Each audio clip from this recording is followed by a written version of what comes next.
আপনাদের সবাইকে স্বাগত জানাচ্ছি ক্রাউন সিমেন্ট অভিজ্ঞতার আলো এই অনুষ্ঠানে।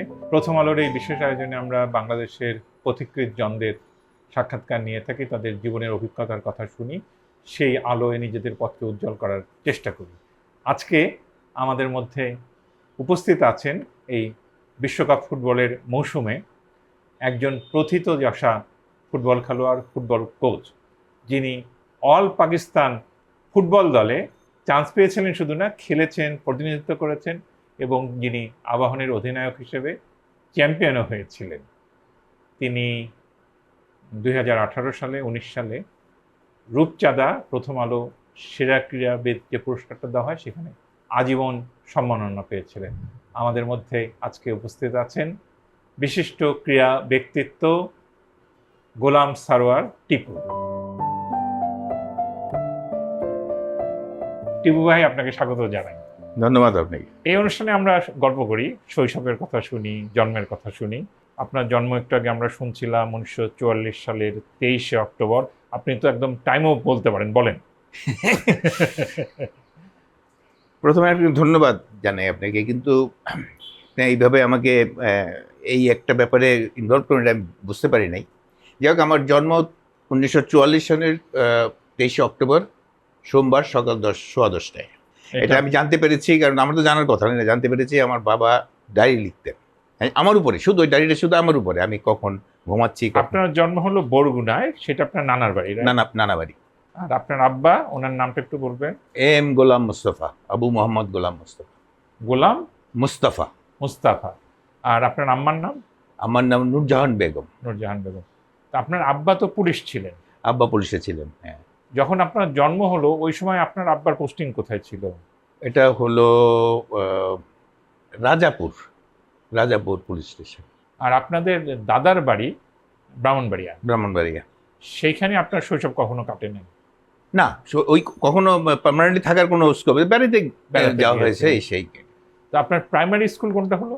প্রাইমারি স্কুল হলো রাধাবল্লভ প্রাইমারি স্কুল, এটা হলো মানিকগঞ্জে। আবার বৌদ্ধের কারণে নানান জায়গায় আমার ঘুরতে হয়েছে, তো ওইখানে রাধাবল্লভ প্রাইমারি স্কুলে প্রথম। আপনি যখন প্রাইমারি স্কুলে পড়েন তখন কি আপনি দৌড়াতেন, খেলতেন, সাঁতার কাটতেন? এমন কিছু নাই যে না করতাম, মানে উঠতেন, দৌড়াতাম, সাঁতার কাটতাম, ঘোড়ায় চড়তাম। তারপরে ঘোড়া পেলেন কোথায়? মানিকগঞ্জে এখনো আছে মনে হয়? হ্যাঁ, মানিকগঞ্জে ঘোড়া আছে। তারপরে যে আপনার ইয়েতে ঘোড়া থাকতো, তো পুলিশ ডিপার্টমেন্টের ঘোড়া থাকতো না, ওই যে মফস্বলে যাওয়ার জন্য নৌকা থাকতো, ঘোড়া থাকতো, ঘোড়ার গাড়ি থাকতো। ঘোড়াও চড়েছেন শৈশবে। তারপরে মনে পড়ে যে হাই স্কুলটা কোথায়? হাই স্কুল ঢাকায়, যখন 56-এ যখন ঢাকায় পারলাম, তখন তেজগাঁ হাই স্কুলে প্রথম আমি 7-এ ভর্তি হই, এবং এখান থেকে আমার মেট্রিকুলেশন 62-তে। ওইটাকে তখন Tejgaon polytechnic school, Tejgaon polytechnic high school বলতো। আপনাদের বাড়ি তখন ফার্মগেটেই? ফার্মগেটে বাড়ি, মানে কি আমরা ভাড়া বাসায় থাকতাম। তখনকার ঢাকাটা কেমন ছিল, ফার্মগেট কেমন ছিল? আমি তো দেখি নাই, কল্পনা। আচ্ছা, তখন ফার্মগেট থেকে আপনার 2 আনা দিয়ে গুলিস্তান চলে যাওয়া যেত বাসে। আচ্ছা, আর এখান থেকে প্রায় দেখতাম যে এক ঘোড়ার গাড়িতে 10-12 জন মানে প্যাসেঞ্জার নিয়ে একটা ঘোড়ার গাড়ি গেল। আচ্ছা, ফার্মগেটে এখন যেখানে যে চৌরাস্তা যেটা আর কি, এখানে পুলিশ বক্সটা যেখানে আছে, এখানে দাঁড়ালে পর তখন এয়ারপোর্ট ছিল, কিন্তু ওই যে কুর্মিটোলা এয়ারপোর্ট। সারাদিনে হয়তো 3-4টা প্লেন নামতে দেখতাম, উঠতে দেখতাম, আর 20 মিনিট পর পরে একটা বাস আসতে দেখতাম, ওই মহাখালী থেকে সাইডে আসতো। আমরা রাস্তার মাঝখানে বসে গল্প সল্প করতাম, এরকম ছিল আর কি। আমি তো ঢাকা শহরে এসেছি ধরেন প্রথম 78 সালে। আমার মনে আছে যে বলে বাঁশ, বেগুনবাড়ি, এইসব জায়গায় তো বিল ছিল। হ্যাঁ, কিন্তু আমাদের কারওয়ান বাজারেও ওই এলাকাতে কি অবস্থা ছিল এখন যেখানে সোনারগাঁও হোটেল, হ্যাঁ, ওইখানে এই রাস্তাটা তো মাইমিসিং রোড বলতো তখন, কারওয়ান বাজার ভিতরে রাস্তা ছিল। আর 61-এ ভিআইপি রোডটা কিন্তু 61-এ হলো। রানী আসবে, কারণ আজম খান বাংলাদেশের গভর্নর, উনি সোজা করলেন রাস্তাটা আর কি। আচ্ছা, যাই হোক, এখন যেখানে সোনারগাঁও হোটেল, এইখানে আপনার মাটির হাড়ি, তারপরে বাঁশ নিয়ে নৌকা বাঁধা থাকতো, আর এই পাশে থাকতো তেজগাঁ থানার নৌকা। এই রাস্তার এই পারে, যেখানে এখন যে বাগানের মতো করছে না একটা, এখানে দেখতো এই পাশে এইটা রাস্তাটা দিয়ে ভাগ ছিল, ওই পার থেকে কোথা থেকে আসতো ওই ঘাসি নৌকা আর কি। ওগুলোর মধ্যে আপনার ওই যে মাটির হাড়ি, বাঁশ, তারপরে এইসব জিনিস, তারপর ভেজিটেবলস, মিষ্টি কুমড়া, এই সেই এগুলি এখানে বাঁধা থাকতো। আর এদিকে থাকতো ওই তেজগাঁ নৌকা, এবং ওই প্যাসেঞ্জার টানাটানি করতে এখান দিয়ে ভিতর দিয়ে কোথায় যেতে, আমি তখন তো আমার অত খেয়ালও নাই, কিন্তু ওই নৌকা ওইখানে আমি দেখেছি। তারপরে আপনার কলেজ কোথায়? কলেজ ঢাকাতেই, জগন্নাথ কলেজ থেকে আপনি ইন্টারমিডিয়েট পাস করে ঢাকা বিশ্ববিদ্যালয়ে অনার্স নিয়ে ভর্তি হলাম 65-এ। সাবজেক্ট নিয়েছিলেন রাষ্ট্রবিজ্ঞান, সোশ্যোলজি, সমাজবিজ্ঞান নিলেন। তারপরে তো খেলার, হ্যাঁ আমার পার্সেন্টেজ নষ্ট হয়ে গেল। ওই যে মানে এটা মানে আমি নিজে মোটামুটি ভালোভাবে, পেশাদার যদি নাও বলি, ক্লাব ফুটবল খেলতে শুরু করলেন কত সালে? 64। তার মানে 20 বছর বয়স। 63 বলি, আমি 63-তে আমি তেজগাঁ ফ্রেন্ডস, আমি তেজগাঁ যেহেতু থাকলাম, তেজগাঁ তখন সেকেন্ড ডিভিশন টিম। তেজগাঁ কিন্তু একসময় খুব ভালো টিম ছিল, ফার্স্ট ডিভিশন ছিল, তখন সেকেন্ড ডিভিশনে। সেকেন্ড ডিভিশন আমাকে আর কি দীনেশ দত্ত আমার স্কুলের টিচার আর কি, অসম্ভব অমায়িক ভদ্রলোক, গ্রামার, বাংলা গ্রামার, ইংরেজি গ্রামার এবং বাংলা সাহিত্য পড়াতেন আর কি।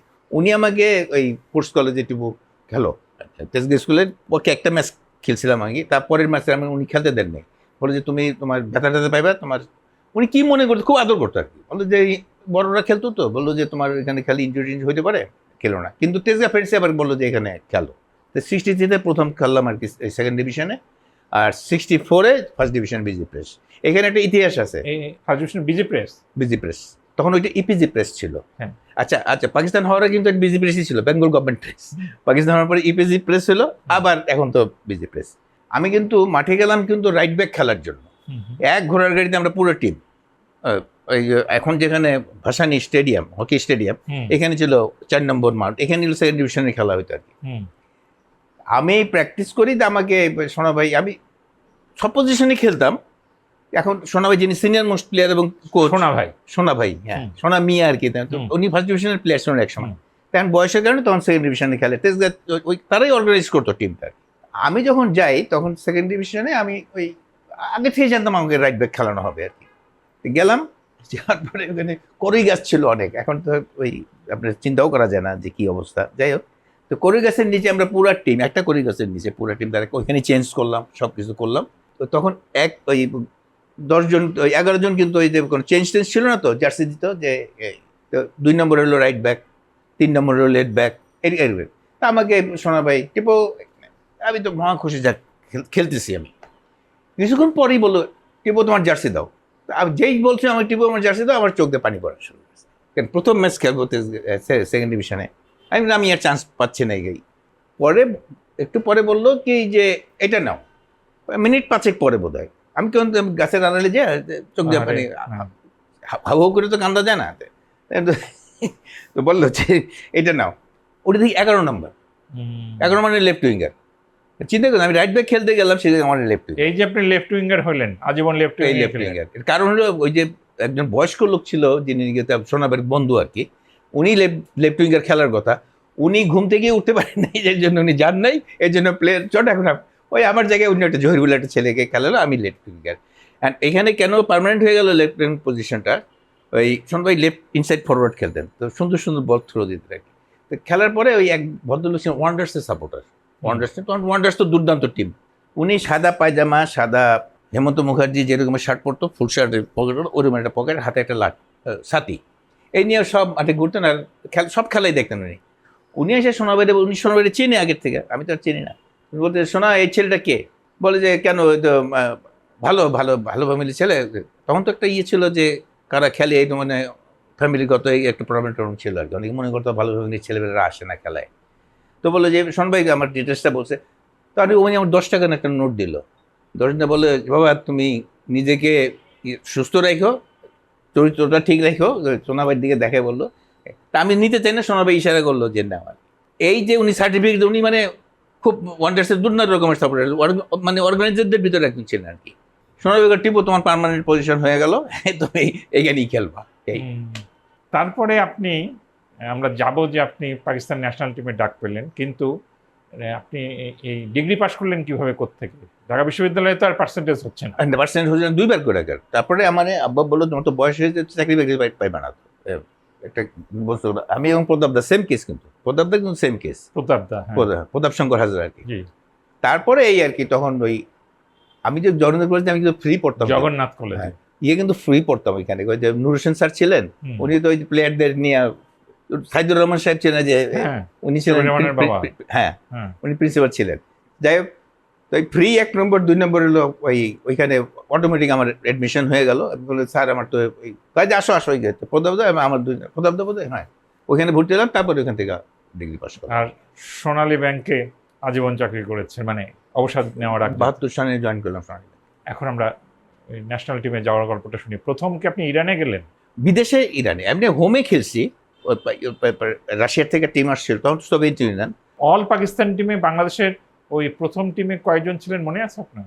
আমি 67-এর ডিসেম্বরে চান্স পেলাম আর কি, ওই জন্য আমার ব্লেজারে কিন্তু 60 ডিসেম্বর মাসে ইয়ে হলো। করাচিতে প্রথম ম্যাচটা হলো, করাচিতে আমারে খেলা হলো না, আমি মুলতানে খেললাম। হ্যাঁ, তো এখানে আমরা ছিলাম, আমি ছিলাম, প্রতাপদা ছিল, পিন্টু ভাই, তারপরে জাকারিয়া পিন্টু, তারপরে হলো হাফিজ ভাই, স্পিকার শান্টু, এই পাঁচজন। শহীদুল ইসলাম শান্টু, শাহিদুর ইসলাম শান্টু রংপুরের আমার খুবই প্রিয় গোলকিপার ছিল। আমার মানে আমরা দুজনে একসঙ্গে চান্স পেলাম, আবার একসঙ্গে। তারপরে ইরানে গেলেন মনে আছে? 69-এ ওইখানে ফ্রেন্ডশিপ কাপ টুর্নামেন্ট খেলতে গেছিলাম। ফ্রেন্ডশিপ কাপ মানে আপনার Pakistan, Iran, turkey, Soviet union থেকে একটা টিম ছিল। আপনার পেছনে আপনার একটা চমৎকার ছবি দেখা যাচ্ছে, অনেকগুলি ছবি দেখা যাচ্ছে, তার মধ্যে একটা কোট পরা, উপরে গলা, এটা মনে হয় সোভিয়েত ইউনিয়ন। না, এটা ইরান। ইরানেও এত বরফ পড়তো না? হ্যাঁ, খুব সুন্দর। আপনি তো অত্যন্ত সুদর্শন ছিলেন। আপনি কি সিনেমা করতেন নাকি? আমি অভিনয় করছি, থিয়েটারও করেছেন, মঞ্চে করেছেন? মঞ্চে অভিনয় করেছি। কত সালের দিকে হবে এটা? কবে এটা? 58, 59, 68, 60 পরে। আর আমি স্টেজে বা এই তখন বলে পড়ে। আর একটা যে সিনেমা করলেন শিশু অভিনেতা হিসাবে, নাম কি? আকাশ আর মাটি। ফতেহ লোহানী ডাইরেক্টর ছিলেন। সুমিতা দেবী নায়িকা ছিলেন। আর প্রবীর কুমার ভারতীয় একজন, উত্তম কুমার চুলটার ভাবটা ওইরকম, উনি ছিলেন নায়ক।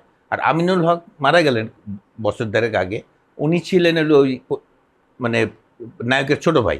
আমি ওই নায়কের ছোট ভাই রোলটা করছিলাম। আর আপনি চিনবেন সাজু, যে ক্রিকেট প্লেয়ার ছিল না, ফার্স্ট বোলিং করতো, ও ছিল আমার বড় ভাই রোল করছে, প্রবীর কুমারের রোলটা আর কি, ছোটবেলার রোলটা ও করছে, আমি করছি আমিনুল হকের ছোটবেলাটা।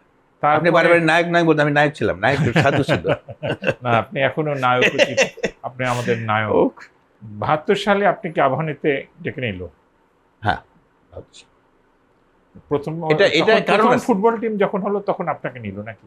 এটা হলো কি, আমরা যখন এই ইকবাল স্পোর্টিং ছিল, ইকবাল স্পোর্টিং ওই 70-তে কিন্তু চ্যাম্পিয়ন হলো, মানে ফার্স্ট ডিভিশনে খেলবে। 71-এ তো যুদ্ধ বিগ্রহের কারণে আর খেলা হলো না, ওই কোনো দলই খেলার, ঢাকা লিগই হয়নি, ওরা খেলবে কীভাবে? 72-তে তারা যখন খেলবে, ওদের ফান্ডিং, তারপর মোহাম্মদপুরের টিম তো অসুবিধা, একদম নন বেঙ্গলিদের টিম ছিল তখন। কামাল আর কি ওইখানে বন্ধু বান্ধবরা চিন্তা করলো যে এই টিমটাকে নেওয়া যায় কিনা। তখন ওরা অ্যাপ্রোচ করার সঙ্গে সঙ্গে বলছে ঠিক আছে, মানে ওরা চালিয়ে পারবে না। এই তখন এই আবাহনী নাম দেয়া। আবাহনী কিন্তু একটা ওদের অনেক আগে থেকে ওদের একটা ইয়ে ছিল, ওই সাংস্কৃতিক সংঘ, এরকম একটা মানে সোশ্যাল আছে না, নানা ধরনের ওই অ্যাক্টিভিটিস করতো। স্পোর্টসে আসলো ওই সময় আর কি, তখন আবাহনী ক্রীড়া চক্র নাম দেয়া ওইটা করলো। এটা হলো ফুটবল টিম। ইস্পাহানের হকি টিমটাকে করলো হকি, আর আদমজির ক্রিকেট টিমকে করলো আবাহনী ক্রিকেট। এই তিন জায়গা থেকে। আপনি স্বাধীন বাংলাদেশেও তো জাতীয় দলে খেললেন না? স্বাধীন বাংলাদেশ আপনাকে জাতীয় দলে নেয় নাই? তখন নেয় না, আমার চান্স পাওয়ার উপযুক্তি ছিল। 73-তে প্রথম টিম হলো, মাঠ দেখে গেল ন্যাশনাল টিম। এমনিতে আপনার 72-তে ঢাকা 11 নাম দিয়ে বড়দলের ট্রফি খেলতে গেল, ওইটা আমি ছিলাম। বড়দলের ওইটা বাংলাদেশ টিমই, কিন্তু ওইটা তো বাংলাদেশ টিম বলা যায়, ঢাকা 11 নাম দিয়ে গেল। অফিসিয়ালি 73-তে যখন ন্যাশনাল টিম যায় মারদেগাতে, আমি 72-তে ব্যথা পেলাম হাঁটুতে। এই জন্য I was not in shape. আচ্ছা, এই জন্য এটা আমার কোনো রিগ্রেট নাই। বিয়ে হলো কত সালে? 74-এর 1 মার্চ। ভাবির নাম কি? কাজী মমতাজ। আগে ছিল মমতাজ বেগম, এখন আমার নামের সঙ্গে সরোয়ার লাগাইছে আর কি, কাজী মমতাজ সরোয়ার। বিয়ের আগে আপনার সঙ্গে তার পরিচয় হয় নাই? না, আমি তাকে দেখেছি রুসমতের সময়, এর আগে তাকে দেখিও নাই। এই শব্দটা কি বলেন? রুসমত, ওই যে দেখানো, হ্যাঁ, ওই যে ঘুমটা দিয়ে থাকে, দেখায়, তারপরে কি জানি আয়না টায়না লাগে না, আমি আমি এভাবেই দেখছিলাম আর কি। তারপরে ওই তখন তাকে দেখলাম আর কি। এতদিন সুখে দুঃখে একসঙ্গে আছেন? হ্যাঁ, আছি। আপনার ছেলে মেয়ে কয়জন? আমার 2 মেয়ে 1 ছেলে। কি করে ওরা? বড় মেয়ে স্কলারশিপ, আপনার বাসার কাছে স্কলারশিপের টিচার। ছোট মেয়ে সানি রেলের টিচার ছিল, কিন্তু ওর বিয়ে হয়ে গেছিল ওই মেরিন ইঞ্জিনিয়ারের সঙ্গে। শিপে ভয়েজে যাওয়ার পরে ওই এখানে স্কুল আর কন্টিনিউ করতে পারেনি। তারপরে সিঙ্গাপুর নাকি মেরিন ইঞ্জিনিয়ার শিপে যাইতে হইতো, তো ওই একবার 2টা ভয়েস করছে, তারপরে ছেলে হওয়ার পরে আর আচ্ছা, আর যায় আপনার নাই। পুত্র সন্তান? পুত্র সন্তান হলো এখন বৃহস্পতিবার চলে গেল, ঈদের দিন এসে ল্যান্ড করছে, গত বৃহস্পতিবার দিন সে ছিল, স্কটল্যান্ডে থাকে, স্কটল্যান্ডে থাকেন। গভর্নমেন্ট জব করে এখানে, ও এখান থেকে সেন্ট জোসেফসের মাশাআল্লাহ, সব মিলিয়ে, তাই না? সোনালী ব্যাংক, ওই বাংলাদেশের যে আমার খেলা। ছেলের ছবি টবি এখানে আছে। পরবর্তীকালে আপনি তো বাংলাদেশ দলের, ফুটবল দলের নানা ধরনের কোচ হয়েছিলেন, জাতীয় দলের, বয়সভিত্তিক দলে। এখন আপনি আমাদেরকে বলেন, আপনার এই যে খেলোয়াড়ি জীবনের, খেলোয়াড়দের বন্ধুত্ব খেলোয়াড়ের হয়, তা এই যে এতদিন ধরে ফুটবল দেখছেন, আপনার সবচেয়ে প্রিয় বাংলাদেশি ফুটবলার কে? মারিদা, চিন্নামাং চৌধুরী মারি। উনি কখন খেলতেন? লেফট ইনসাইড ফরওয়ার্ড ছিলেন। কত সালের দিকে খেলতেন? এটা উনি বোধহয়, ওনার জন্ম কিন্তু কুয়াকাটার এখানে, উনি মং আসলে, মগ, হ্যাঁ, কিন্তু উনি ওই যে খ্রিস্টান, এবং উনি পড়াশোনা করছিল আপনার কাপ্তাই চন্দ্রকোনা পেপার মিলের এখানে, তাদের বোধহয় একটা মিশনারি আছে, ওইখানে উনি বড় হয়েছেন আর কি, লেখাপড়া ওইখানে, বড় হয়েছেন ওইখানে। এই জন্য চিনা যে আসলে ওনার বাড়ি হলো ওই কুয়াকাটা। আমি ওনার থেকে বেটার বাঙালি কোনো প্লেয়ার দেখি নাই, যে যত বড় লেকচার দিক আমার চোখে আর কি এখন একটু। আর আমি তো বলছিলাম যে আমি যেহেতু রংপুরের শান্টু, ওনাকে আমরা দেখতাম হরলিক্সের বিজ্ঞাপন করছেন, আপনি বলছিলেন রণজিৎ দা, রঞ্জিত দাস। আমরা তো আমার থেকে অনেক কোচিং করতে, অসম ভদ্র মানুষ একজন, এমন একটা। উনি আপনার প্রিয় গোলকিপার? বেস্ট গোলকিপার আমার দেখা আর কি, হাইট কিন্তু বেশি না, আমার মতোই। আর এই খেলোয়াড়ের জগতে আপনার সবচেয়ে প্রিয় বন্ধুকে? এটা এইভাবে বলা খুব ডিফিকাল্ট। কাইকোবাদ আমার খুব কাছের, কাইকোবাদ মানে খুব মনের মিল হইতো আর কি। আর এমনি অনেকের সঙ্গে আমার সঙ্গে মানে কোনো ঝগড়াঝাটি হয়েছে বা আর্গুমেন্ট এরকম হয়েছে, হয় নাই যে তা না, কিন্তু ওরকম কিছু না। আমার হয়তো আমার পিছন থেকে এখন খারাপ বলে না ভালো সেটা আমি জানি না, কিন্তু আমার সামনাসামনি আমার সঙ্গে মোটামুটি ভালো রিলেশন। তো কাইকোবাদ হলো মানে we could read each other. এখন খেলোয়াড় বন্ধু 5 জন 6 জন 7 জন এরকম নাই যে একসঙ্গে হন এখনো, নাকি সবাই? এখন প্রতাপদা আমার থেকে বয়সে বড়, কিন্তু প্রতাপদা আমার সঙ্গে আমার তুই করে বলে, আমাকে অনেক সময় গালাগালিও করে, কিন্তু ভিতর রেসপেক্টও করে, এটা আমি বুঝি। নিশ্চয়ই। এইটা প্রতাপদা আমার খুব কাছের মানুষ একজন। আর হলো পিন্টু ভাই আমাকে বললো, পিন্টু ভাই একটু ডিস্টেন্স মেনটেন করতো। আর শামসু ভাই ছিল ওই যে পাইলটের বাবা, রাজশাহী, উনি আমার খুব, অমলেশ, আশরাফ, এরা আমার খুব মানে মিলে আর কি, কথাবার্তায়, চালচলনে সবকিছু খুব। পরবর্তীকালে বাংলাদেশ তো আমরা আমাদের ছোটবেলায় অন্য যে মুসাফিরের কথা বললেন না আপনি, ওরা কিন্তু আমার অনেক জুনিয়র। হ্যাঁ, সেটাই বলছি, ওদের সঙ্গে কিন্তু সম্পর্ক খুব ভালো। মোহামেডান নিয়ে তো আমরা পাগল ছিলাম, জি, কিছুটা ব্রাদার্স ইউনিয়ন ছিল। ওই যুগের খেলোয়াড়দের কেমন লাগে আপনার? সালাউদ্দিন ভাই, বাদল, আসলাম। আমি আপনাকে একটা কথা বলি, নাম আমরা ওই যেমন সোনালী যুগের এমুক প্লেয়ার নামটা সেই, যেমন মারিদের কথা অনেকে হয়তো পছন্দ, হ্যাঁ, মোমেন মুন্না, এরা আমাদের থেকে মানে ওয়ার্কলোড, যখন ওরা খেলছে আমাদের থেকে তারা ওয়ার্কলোড বেছে নিচ্ছে। এখন যদি বলে আমরা বেটার ছেলে, এটা বলা একটা বোকামি, উচিতই না বলা। কারণ আমরা যদি 6 কিলোমিটার দৌড়ে, আমরা প্রথম শুরু করছি 70 মিনিটসের খেলা, 70 মিনিটে 35-5 70, তারপরে আসলো 80 মিনিট, এখন তো 90 মিনিটের একদম ফিক্সড আর কি। এখন ওরা আমাদের থেকে মাঠে ডিস্টেন্স কভার করে অনেক বেশি, এবং তাদের এন্ডুরেন্স লেভেল আমাদের থেকে বেশি, খেলার পেস অনেক বেড়ে গেছে। এখন ওই যে আন্ডারমাইন্ড করার কোনো কারণ নাই। আমাদের থেকে তারা খারাপ খেলছে এটা বলাই যাবে না, বা খারাপ এটা বলা যাবে, তারা আমাদের থেকে বেটার। আর এখন বাংলাদেশের যে টিম, বাংলাদেশ তো বেশ ভালো করছে, বেশ ভালো। এটা কারণ হলো যে আমরা কয়েকটা ছেলে পাইছি যে বাইরে থেকে যারা আসছে, এদের ভিতরে সবাই যে খুব কোয়ালিটি, কিন্তু 3-4টা ছেলে রিয়েলি কোয়ালিটি, এবং তারা অল আউট, মানে তারা যে প্রাণটা দিয়ে দেয় বাংলাদেশ, এটা আমার ভালো লাগে। জামাল, হ্যাঁ, জামাল, তারপরে যে আয়াজ হলো, আপনি চিনবেন না বোধ হয়, শরীফপুলে একটা ছেলে ছিল রহমতগঞ্জে খেলতো, ঝাঁকড়া চুল, ফর্সা মতো, আয়াজ কিন্তু ওর ছেলে, আমি জানতাম না এটা। আমি সেকেন্ড জেনারেশন খেলতে, হ্যাঁ, আয়াজের খেলা দেখার জন্য শরীফ আমার এখানে চলে আসছিল। আচ্ছা, আর আমরা তো এখন বিশ্বকাপের সিজনে আছি, এই প্রশ্ন তো করতেই হবে, এইবার কে চ্যাম্পিয়ন হবে বলে আপনার মনে হচ্ছে? এই মুহূর্তে বলাই মানে ডিফিকাল্ট, হ্যাঁ, তবে আমার কাছে মনে হচ্ছে ইউরোপ থেকে হবে। আমার মনে হয় ফ্রান্স অথবা স্পেন হয়ে যেতে পারে। আমি 3 নম্বর সম্ভাবনা আমি দেখি আর্জেন্টিনা।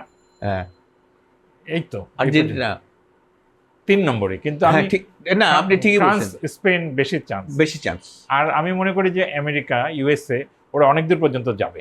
কালকে তো দুর্দান্ত খেলছে। হ্যাঁ, ওই জন্য। আর সব তো বুঝেন না, বিভিন্ন জাতির প্লেয়াররা ওখানে সমবেত হয়। ইউরোপে খেলার অনেক কয়েকজনই আছে। আর তো ওই যে আপনার পিএসজি এর কোচ ছিল, হি ইজ দ্য কোচ। হ্যাঁ, তো আমি চাই যে ব্রাজিল ভালো করুক, কিন্তু করবে এই কনফিডেন্স পাই না। ব্রাজিলের হয় কি, ওরা ওই খেলাটাকে খেলা হিসেবেই খেলে, এই সে সবচেয়ে বড় জিনিস। এই জন্য এক জায়গায় ওই ওই আননেসেসারি একটা আমিতি বানাইতে যায়। এটা অনেক আগেই ছেড়ে দেওয়া যায়, সেটাকে না একটু কায়দা করে। যেমন ওই যে নেইমার ব্যথাগুলি পায় কেন জানেন? এই কারণে। হ্যাঁ, আননেসেসারি হোল্ড করে, কারণ ওই অ্যারোগ্যান্স তো, ও তো বল নিয়ে ওর কাছ থেকে বৈধভাবে কেউ নিতে পারবে না, ফলে মাইর দিয়ে দেয়। এটা এখন ওই যে ওরা খেলার জন্য খেলতে এসে ভাই এতদিন যাবত পাচ্ছে না। তবে এবার কিন্তু আনচেলত্তি অন্য মানুষ, তো অন্য জিনিস। সে এখন পর্যন্ত কিন্তু কোনো দলই তাদের বিদেশি কোচ নিয়ে চ্যাম্পিয়ন হয়নি। কোনো দেশই এখন পর্যন্ত বিদেশি কোচ নিয়ে চ্যাম্পিয়ন হয়। এখন ও হলো আবার এবার বিদেশি কোচ। এখন ওইটাই যদি ও বলছে, ও আবার পরে যখন প্রশ্ন করেছে বলছে যে প্রথম শুরু তো হইতে পারে, এটা তো এইভাবে বলছে আর কি। তারপরে আপনি ইউ আর রাইট, ফ্রান্স এবং স্পেন একটা মানে হইতে পারে, একটা অগণন হয়ে যেতে পারে। কারণ বলা যায় না, পর্তুগালের মিডফিল্ডটা কিন্তু দুর্দান্ত এই বছর। পর্তুগালের মিডফিল্ডটা দুর্দান্ত। উৎপল শুভ্র আশা করে যে নেদারল্যান্ডস দুইবার ফাইনালে গেছে, একবারও পায় না, ও যদি পাইতো খারাপ কি না, সেটা ঠিক আছে। 74 তো দুর্দান্ত ফুটবল খেলছে তারা। রুদ গুলিত নামে একজন যে ছিলেন, রুদ গুলিত আরো পরে, ওই রুদ গুলিতের সময়, রুদ গুলিতের সময় ওই ইউরোপিয়ান চ্যাম্পিয়ন হলো 80-90, 88 বা এইরকমের হবে। 90 তো ওয়ার্ল্ড কাপ, তাহলে 2 বছর আগে 88। তো রুদ গুলিত হলো দুর্দান্ত প্লেয়ার ছিল। ও হলো ইউরো জিতছে, কিন্তু ওই যে নেদারল্যান্ডের যে ফাইনালে যায়। এখন আরেকটা প্রশ্ন আছে, সেটা হচ্ছে আপনার জাতীয় পুরস্কার পাওয়ার সময় আপনি যেদিন শেষ রিটায়ার করবেন, ওই দিনের গল্পটা একটু যদি বলেন। এটা হলো 77-এর ডিসেম্বর বোধ হয়, সম্ভবত 77 ডিসেম্বর। 70 আমি রিটায়ার করলাম আর কি। তো মুক্তিযুদ্ধের দল গঠিত হবে, স্ট্রেট ওয়ে ফার্স্ট ডিভিশনে খেলবে। ওই তো তখন তো থার্ড ডিভিশন পায়োনিয়ার খেলে আসতে হতো, তাই মুক্তিযুদ্ধ হিসেবে এটা অন্য প্রায়োরিটি পেল। পিন্টু ভাই এটা মোটামুটি অর্গানাইজ করার দায়িত্ব ছিলেন। তো কলকাতার থেকে কলকাতা মহারানা আসলো, 3টা এক্সিবিশন মানে চ্যারিটি ম্যাচ খেলবে আর কি, পয়সা প্রদর্শনী ম্যাচ। একটা হলো প্রথমটা খেলবে মহারানার সঙ্গে, দ্বিতীয়টা খেলবে আবাহনীর সঙ্গে, আর তৃতীয়টা হলো ঢাকা 11। আমার তো তখন আব্বা 77-এর 2রা নভেম্বর মারা যাওয়ার পরে আমার আর ওই হি ওয়াজ মাই বেস্ট ক্রিটিক আর কি। তো ওই আসতে পারি, আজকে তো তোমার এটা ভালো হয় না, ওই পাসটা ঠিক হয় না, একদম এইভাবে বলে দিত আর কি। যাই হোক, আমার এমনি বয়স হয়ে গেছে, এসে আমি খেলা ছেড়ে দেবো। আমি গজনবী ভাইকে, আমাদের আপনার নাম তো শুনছেন, গজনবী মহারানা ক্লাব দুর্দান্ত প্লেয়ার ছিলেন। আমি বললাম, গজনবী ভাই আমি আর আমার যদি অ্যালাউ করেন, আমি ঠিক আছে কর, রিটায়ার করবো। হ্যাঁ, রিটায়ার, ঠিক আছে। তা আমি ওই খেলা খেলতে গেলাম। তো কথা ছিল যে আমার হাফ টাইম পর্যন্ত আমি খেলবো, তারপরে মোসাব্বের ওরা তখন আসছে কেবল, ওই বাদল রায়, এরা সব মানে নতুন টিম গঠনের জন্য। তা আমি 70 ওই বোধ হয় কত ওই 40 মিনিট না 45 মিনিটের খেলা ছিল। আমি বোধ হয় 30-32 মিনিট পর্যন্ত খেলছি। এর মধ্যে আমার একটা পাসে আসলাম গোল করলো, 1 গোলে আমরা লিড নিলাম। এই যখন লিডটা নেওয়ার সঙ্গে সঙ্গে গজনবী ভাই আমার ডাক দিয়ে বললে যে, টিপু তোরে আমি উঠাই নেই। আর আমি বুঝলাম সে কেন বলতেছে। ঠিক আছে গজনবী, নো প্রবলেম। তারপরে দেখলাম কারে জানি ইয়াং মোসাব্বের না কারে জানি ওয়ার্ম আপ করালো এসে। তো প্রেসিডেন্ট জিয়া তখন গ্যালারি দিচ্ছেন আর কি, উনি খেলা দেখতে আসছিলেন আর কি।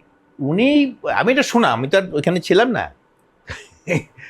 তো ওইখানে যারা ছিল তাদের ভিতরে একজন খুব রেসপন্সিবল একজন লোক বলছে যে, এই ব্যাপার তুমি তো ওনার কারণে পেয়ে গেল। আমি কেন? উনি বলছে যে, আরে এই লোক, এই ছেলে, সেই ছেলে বলে বলছে, ছেলে একে উঠাই দিতে। আমি আমার পাশে গোল, আর আমি ভালোই খেলছিল, তাকে উঠালো।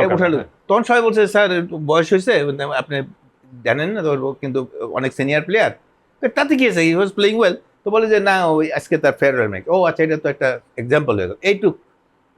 এরপরে আপনি জাতীয় ক্রীড়া পুরস্কার পেলেন। হ্যাঁ, আর ক্রীড়া পুরস্কার আমি তো ওই আর খেলবো না। আমি ওই মর্নিং দুপুরবেলা খাওয়া দাওয়া করতাম, ব্যাংক থেকে আইসা ওইখানে দুপুর খাওয়া দাওয়া করতাম। আমি কায়কোবাদ আর কে আমরা খাওয়া দাওয়া, এই বাদল টাদল এরাও বোধ ছিল, ওরা এর মধ্যে এনএসসি থেকে একদম সঙ্গে, মর্নের সঙ্গে। তো ওই যে আমাদের আগে তো আপনারা দেখছেন, বাচ্চাগুলোর পূব দিকে ছিল, তো এক লোক পিয়ন বোধ আর কি আসে আমার এসে বলছে, আমার চিনাই, স্যার আপনাকে তো রশিদ স্যার সেক্রেটারি সাহেব ডাকতেছে। সেক্রেটারি সাহেব রশিদ সাহেব ছিলেন আর কি। তাই আমি বললাম যে, আমি তো খাচ্ছি। ও যায় আবার বলছে, বলে যে খাচ্ছি টাচ্ছি না, ওরে আসতে বলো, কাকে কথা বলে নিশ্চয়ই কোনো ব্যাপার আছে, তোমার ডাকতেছে, যাও না কেন? আমি খাওয়া দাওয়া, তারপরে যাই খাওয়া শেষ হয়ে গেছে, 8টা দিয়ে গেলাম, রুমে ঢুকলাম। হ্যাঁ যাবো, তোমার আমি এতক্ষণ যাবো ডাক, ব্যস্ত আর কি, এতক্ষণ যাবো ডাকতেছে। আমি খাচ্ছিলাম। হ্যাঁ তোমার নাম বলো। তাই বললাম। তারপরে কবে থেকে খেলা শুরু করছো? ধমক দিয়ে অনেক সিনিয়র লোক আর কি, নিজে আজাদ স্পোর্টিং একটু ভালো প্লেয়ার ছিলেন, ওই জন্য ওই অথরিটি থেকেই বলতেছে। তারপরে আমি বললাম যে এই যা বলো, সে বিশ্বাস করেন আমার কাছে হার্ডলি 3-4 মিনিটস সে আমার বায়োডাটা নিয়ে আসবে। ওইটা যে ওই কারণেই নিতেছে ওটা আমি জানি না। ইট ওয়াজ ডিসেম্বর, আমি আপনার বললাম না 16 ডিসেম্বর ডিক্লেয়ার হবে, এটা বোধ হয় ডিসেম্বর, আর্লি ডিসেম্বর ছিল আর কি। ওই তারপরে একদিন আপনার মাসুদ আহমেদ রুমির কথা মনে আছে আপনার? আচ্ছা, রুমি আর ডাক্তার নিজামের আপনার বোধ হয় ইউনিভার্সিটির আপনার সিনিয়র নিজাম। হ্যাঁ হ্যাঁ সিনিয়র। আচ্ছা, নিজাম তো ডেইলি স্টারে ফ্রিল্যান্সার, আর রুমি হয়তো যে দুজনে আসছে, দুজন তো অফিসে একই জায়গায়, হাইটা হাইটা ক্লাবে ঢুকছে। আমি গল্প করতেছিলাম ওই মর্নিং ক্লাবে অফিস, সবাই চেনে আর কি। রুমি ভাই আমার ডাক দিচ্ছে, টিউ ভাই একদিন শোনেন তো, আপনি কি কোনো খবর জানেন? আমি ভয় পেয়ে গেছি, কারণ কি কিছুদিন আগে আব্বা মারা গেছে, আমার খালি ওই সব তখন চিন্তা করতাম আম্মার কিছু হইল কি নাই সেই। আর নিজাম সঙ্গে, নিজাম হলো আমার শালা, আমার ওয়াইফের মামাতো ভাই। তো টিউ ভাই আপনি কিছু জানেন না? মুখ চুখ কালো করে, মানে অভিনয় করতেছে তারা। আমি বললাম আমি কি জানবো, বলেন না কি হয়েছে? তারপর দেখি আপনি ন্যাশনাল প্রাইজ আলিঙ্গন করে আপনাকে জানালেন যে আপনি ন্যাশনাল অ্যাওয়ার্ড পেয়েছেন। আপনি নিশ্চয়ই আমাদের ভালোবাসা পেয়েছেন, দর্শকদের ভালোবাসা পেয়েছেন। বাংলাদেশের ক্রীড়া অঙ্গনে আপনার যে অবদান, এটা আমরা নিশ্চয়ই শ্রদ্ধার সঙ্গে স্মরণ করব। আবার বাংলাদেশের নতুন প্রজন্ম আপনার কাছ থেকে শিখবে এত সুন্দর একটা সুন্দর জীবন, যেটা আমাদেরকে খুবই মুগ্ধ করে, আপনার প্রতি আমাদেরকে শ্রদ্ধাশীল করে তোলে। তা আপনি অনেক ভালো থাকবেন, আমাদেরকে অনেক সময় দিলেন। তা আমরা এখানে শেষ করছি। আমাকে এম্বারেস করছেন, কিন্তু তারপরেও আপনাকে আমি কৃতজ্ঞতা জানাই যে আপনি আমাকে এইভাবে মনে করছেন, এইভাবে মানে হাইলাইট করছেন, এটা আমি বোধহয় ডিজার্ভ করি না। এনিওয়ে ধন্যবাদ আপনাকে।